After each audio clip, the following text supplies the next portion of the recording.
Hello, Shri Shiv Mahapuran YouTube channel में आप सबों का स्वागत है, साथ में मेरा प्रणाम भी।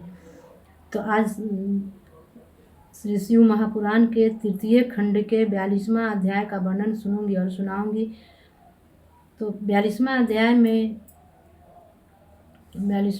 में माता गिरजा के परीक्षा लेने हेतु सदाशिव पहुँचते हैं ब्राह्मण वेशधारी बनकर, और परीक्षा लेने के बाद क्या वार्तालाप करते हैं उसी का सब वर्णन है।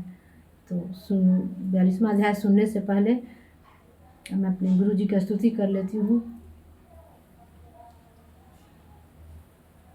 गुरुर्ब्रह्मा गुरुर्विष्णु गुरुर्देवो महेश्वरः गुरुर्साक्षात् परब्रह्म तस्मै श्री गुरवे नमः।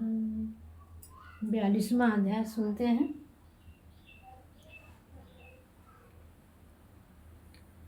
इतना कहकर ब्रह्मा जी बोले, हे नारद, शिव जी इस प्रकार पार्वती का हठ तथा प्रेम देखकर अत्यंत प्रसन्न हुए तथा उन्होंने अपना अर्थात मुख्य स्वरूप, जैसा कि नारद जी ने उमा से कहा था, धारण कर लिया। मस्तक पर जटा, गंगा की धारा तथा चंद्रमा विराजमान, ललाट पर त्रिपुंड लगाए हुए, कानों में कुंडल पहने, गोल गोल सुडौल कपोल, 3 नेत्र, नाक तथा ओष्ठ, परम सुंदर, हाथ पांव की उंगलियां लाल लाल, इसी प्रकार प्रत्येक अंग प्रत्यंग अत्यंत सुंदर एवं सुभग था।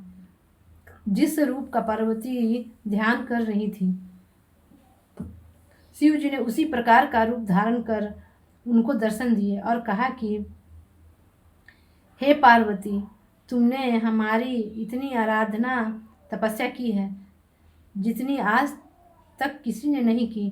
तुमको ग्रहण करके हम भी लोक में पवित्र होते हैं। यद्यपि हमारा तप और संयम अत्यंत दृढ़ हो, परंतु तुम्हारे तप ने उसे भी हिला दिया। हमने पहले भूतों को, फिर सप्त ऋषियों को तुम्हारे पास भेजा, जिससे तुम्हारे दृढ़ता की ख्याति संसार भर में प्रसिद्ध हो।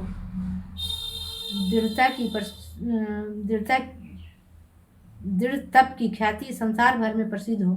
तुम क्रोध न करो, क्योंकि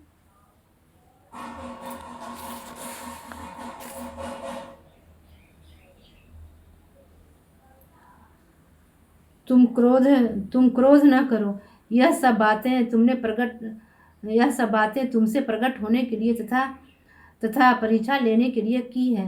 जैसा कि कुम्हार घड़े को संभालने के लिए ऊपर से उसे पीटता है, हमने तुम्हारी भक्ति को संसारी रीति के कारण ही देखा है।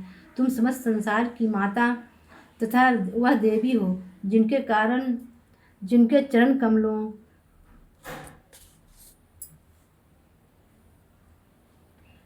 चरण कमलों की सेवा देवता आदि सब करते हैं।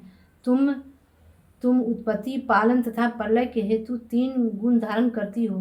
तुम ही तीनों लोकों को आनंद देने वाली हो। तुम्हारे रूप, गुण तथा प्रभाव असंख्य हैं। तुम्हारा ही अंग लक्ष्मी, वाणी तथा ब्राह्मणी है। तुमने मुझे सगुण अवतार लेते हुए जानकर गिरजा का अवतार लिया है। जिस प्रकार शब्द एवं अर्थ में कोई अंतर नहीं है, उसी प्रकार हमारे और तुम्हारे बीच में कोई अंतर नहीं है। केवल संसारी जीवों की दृष्टि में हम तुम 2 शरीर रखते हैं, परंतु वास्तव में हम एक हैं। तुम्हारे चरित्र वेद भी नहीं जानते। तुम्हारा तप अब पूर्ण हो गया है। तुम्हारी जो इच्छा है वह हमसे मांगो। यह कहकर शिव जी चुप हो गए।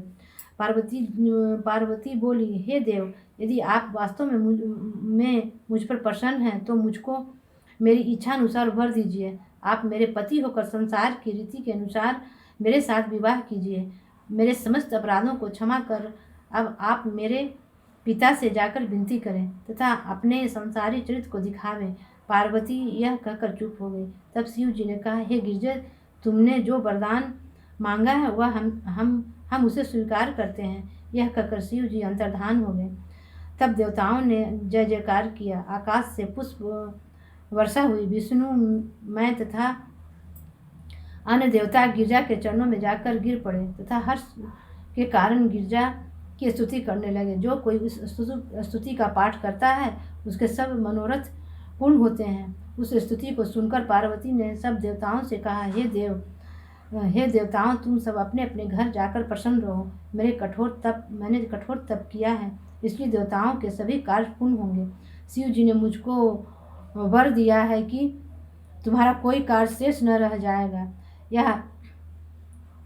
यह आज्ञा सुनकर सब देवता वहाँ से चले गए तथा गिरजा भी घर जा पहुँची। उस समय जो हर्ष हिमाचल तथा मैना को हुआ उसका वर्णन नहीं किया जा सकता। हिमाचल ने हर प्रकार से आनंद मंगल मनाया तथा असंख्य द्रव्य दान किया।